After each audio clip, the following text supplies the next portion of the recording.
Join us as we dive into our obsession with true crime, history, and mysterious stories. Each Corrupted Clip episode is less than 30 minutes long, providing you with the perfect bite-sized content to get you through the day. We assume no responsibility or liability for any errors or omissions in the content of this episode. The Corrupt Podcast is based on the facts and our opinions of the case. Listener discretion is advised. Welcome to the Corrupt Podcast. 64-year-old Melody Rohrer was out for her morning jog when she was intentionally struck by a pickup truck and murdered. Just 24 hours later, her body was discovered in the woods of Michigan. The same day, a man would confess to hitting Melody with his pickup truck, but her death was not an accident. It was premeditated murder. Most of our cases are a doozy, but this one is even tougher because Melody was simply in the wrong place at the wrong time. Exactly. So many unexpected things can happen anywhere at any time. I always question myself, am I safe? And it's even worse when you have children. Then you start to question their safety. It's like your heart walking outside your body. It's terrible. Just going for your morning jog. Am I safe? These are questions you shouldn't have to ask yourself. Carry pepper spray. Carry something to protect you. I know, but sadly that wouldn't have helped Melody.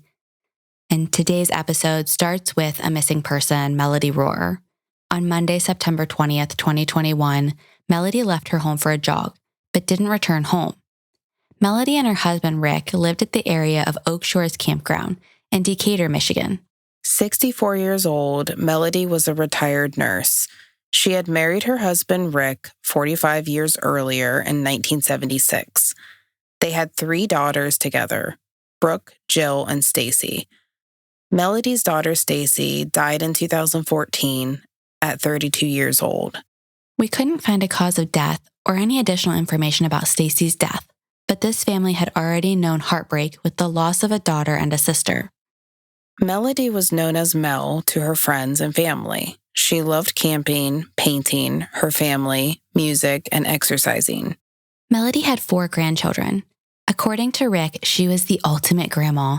She would do grandma camp with the kids, where they would paint rocks, cook, shop, play games, and have ice cream. Shoot, I need one of those. I take it now, too. I actually have a grandma like this that paints rocks for us. I need to come over. Yes, she will grandmother you. Just come on over. I mean, I have wonderful grandmas as well, but I need a grandma camp. You know what I'm talking about? I need it. Maybe we should just do this ourselves. We just have our own grandma camp. What do we call it? Corrupt camp? Ooh, I was just thinking we could be grandmas for the weekend. We're going to paint rocks, we're cooking, we're playing games, and we're eating ice cream all weekend long.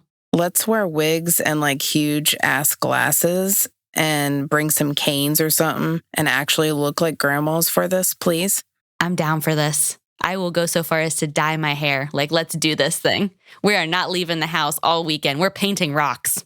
We need to do this. Make this happen, please. Let's. I'm so down for this. We're going to come into work and have silver hair. You're going to be like, what kind of weekend did you guys have? It was grandma camp. You guys haven't heard of that? It's a lifestyle choice. This is grandma camp. I love it. After retirement, Rick and Melody became full-time RVers. They traveled the United States visiting friends, family, landmarks, national parks, and seeing the sights. They lived their best lives in retirement, and they should have had many more years together. They called this their Embrace the Journey tour of the United States. On September 20th, Melody jogged, walked, or power walked, all 3 are listed, down 84th Street, headed in the direction of Lake of the Woods boat launch. When she didn't return home, Rick tried calling Melody repeatedly, but her phone just went to voicemail. Rick contacted friends and family, and they started looking for Melody. Rick knew the general direction that Melody would have gone, but she changed her route up frequently, so it was challenging to track her exact path. During the search along the roadways, they found one of Melody's shoes and her jacket on the ground near 84th Street and 48th Street. Obviously, this didn't look good, so Rick contacted the sheriff department and filed a missing persons report for Melody. Rick told the sheriff that their day had started out like any other day. Melody had gone for her daily walk, but just hadn't returned. He described Melody as a 64-year-old Caucasian woman with short brunette hair and glasses. This is where some quick-thinking detectives stepped in. They determined that Melody had been last seen walking on County Road 215 in Hamilton Township. When Melody was reported missing, the Van Buren Sheriff Department filed a subpoena for her phone. They found that Melody's cell phone SIM card had been removed and put into the Samsung phone of 29-year-old Colby Martin. After pinging the location of Colby's phone, they were able to locate him as well. Do you know why Colby would take the SIM out of Melody's phone and put it in his own phone? I have no idea other than he might have been trying to confuse authorities with it. I just don't know why, because they would be able to track him because they're trying to find her, right? So if you put it in his phone, they would find him. I have no idea, and maybe someone can help us out here. I'm not sure why he did that. The only thing I can think is maybe there was some personal information, photos or something like that on the SIM that he was trying to access. Again, if somebody has an answer here, please reach out. I'll, make a video or post this separately with an update, but I'm really stumped what his reasoning was there. Also, as we dive in deeper into the story, he's not a great guy. He has some weird things that he does, and maybe he had just a sick mind. Well, obviously he had a sick mind, but maybe he thought that maybe it was exciting for him, is what I'm trying to say. And it was just like, oh, her SIM card in my phone. I don't know. It was just... I'm really stumped about it, to be honest. I thought the same thing, though, because he's obviously a twisted, sick individual. So what would he possibly be trying to get out of this? And somebody call their cell phone carrier and check it out, because I tried to look it up online and it was literally like, well, why would you do that? So crickets here. I have no idea. Oh, maybe he wanted her data. Does it work that way? I think to some extent you can move your SIM from one card to another and it's got a lot of your personal data on there. I'm thinking too much into this. Let's continue. 36 hours after Melody went missing, the sheriff department would track Colby down at a Walmart parking lot. He was sitting in his front-end damaged black Ford F-150. A search of Colby's truck found Melody's phone in his vehicle. Colby was detained and interrogated at the sheriff's office. For almost an hour, Colby cried and explained the damage to his truck as an accident.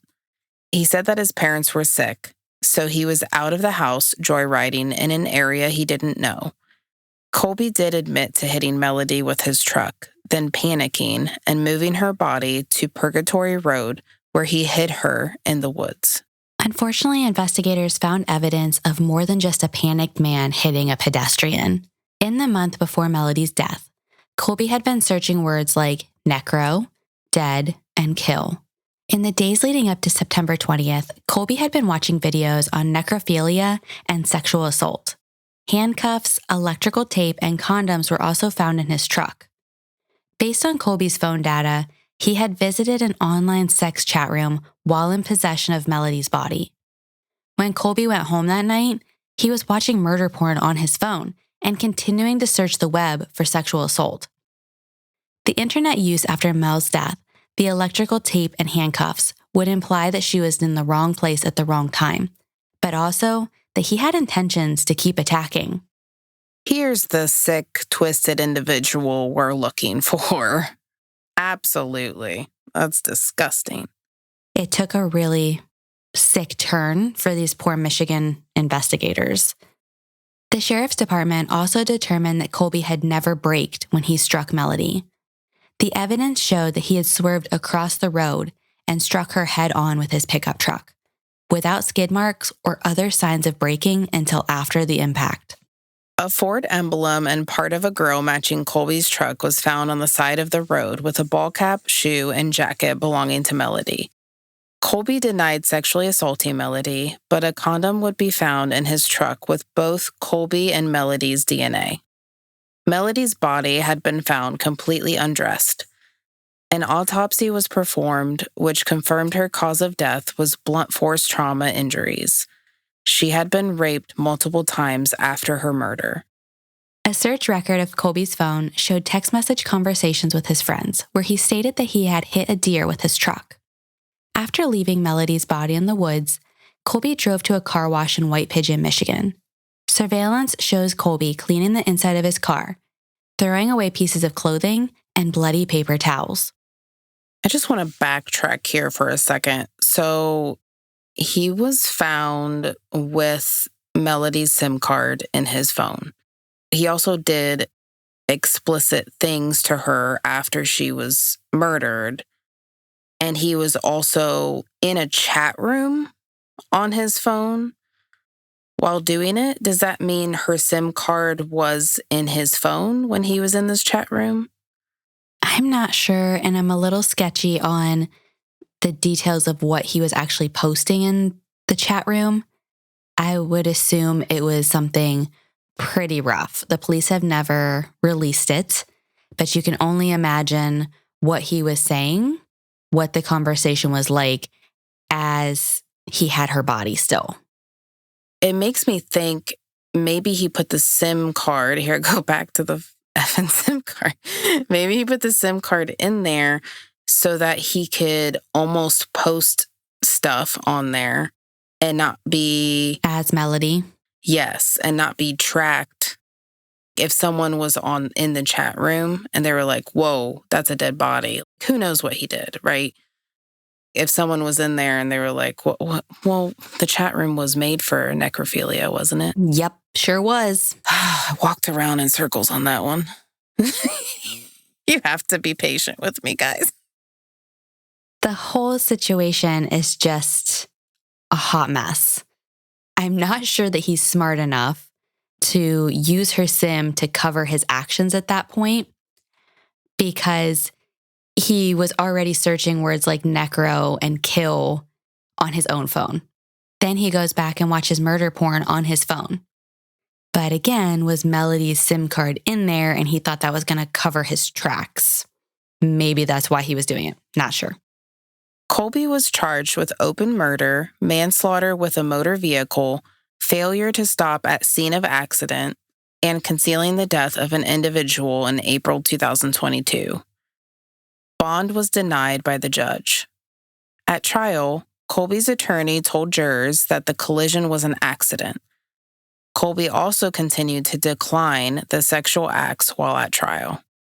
In July 2023, the jury deliberated for just 90 minutes before they returned a verdict. Colby was sentenced to life in prison without the possibility of parole. Additionally, he was sentenced to 7 to 15 years for concealing the death of an individual and 2 to 5 years for failing to stop at the scene of a crash, causing death. Colby received credit for 536 days served on that life sentence. He must also pay restitution and other fees. He's currently residing at Bellamy Creek Correctional Facility in Michigan. At sentencing, Judge Bricker said, "You imagined this, then you made it happen. The threat that you pose to society is serious. It is profound, and it is unmatched in anything I've seen in 11 years on the bench." If you thought it was strange that Colby wasn't charged with necrophilia, you're not the only one. Turns out necrophilia wasn't illegal in Michigan until after Melody's 2021 death because the state law did not define a corpse as a person. This is one of those strange loopholes in the law. A 1995 Michigan Court of Appeals opinion states that a dead body is not a person, clarifying that Michigan state laws don't define sexual contact with a dead human body as sexual assault, as the victim needs to be, quote, a person. A dead body is not a person. It cannot allege anything. A dead body has no will to overcome. It does not have the same potential to suffer physically or mentally as a live or even unconscious or dying victim. What about the victims' families? They're people, and they will suffer an emotional toll physically and mentally. This does not seem fair at all. No, it's a giant, glaring loophole in Michigan state laws. Like a dead body is not a person. It just was a person until he went across the road and hit her head on. Right. And you're right, because Rick and her 2 daughters are now living in a world without Melody. They're suffering that trauma. It's just terrible. They did, however, make a note in 1995 that necrophilia was possibly a topic that should be addressed, but nothing happened until 2021. I would say it was definitely a topic that needed to have been addressed immediately. In a series of bills called Melody's Law, her family worked with lawmakers to assign misdemeanor and felony charges for sexual contact with a deceased person. This could carry a penalty of up to 15 years and a requirement to register as a sex offender. Thank goodness for that. Amen. Yeah, it took them way too long, especially when it was like, guys, maybe we should fix this back in 1995. Mm-hmm. But that's also, I don't know how her family feels about this, but like they named it after Melody, the law. They did. So there's something out there to remember her by in, law form. And also, just on the flip side, Colby did get life in prison. So they could have tacked more charges on top of him. But he's going to be in prison for life anyways. Right? So it's not like it truly would have added additional time for him. This definitely helps other families, though. Melody's oldest daughter, Brooke, says that Melody was selfless, kind, compassionate, loving, generous, strong, independent, brave, fun to be around, loyal, smart, and mine and my sister's best friend. Rick described Melody as his soulmate and forever love. I think that tells us just the type of person Melody was. We would love for you to become part of the Corrupt crew. You can find us on Patreon with multiple tiers and PayPal. This will score you our appreciation and will announce your name in a future episode. Both links are in the episode notes. Case suggestions and feedback can be emailed to us at corruptpod@gmail.com. The sources for this episode would be listed in the episode notes. You can find us on Instagram, Facebook, and Threads. Don't forget to subscribe to catch our new Corrupt content. Please also leave us a review wherever you're listening to this episode. Bye. Bye.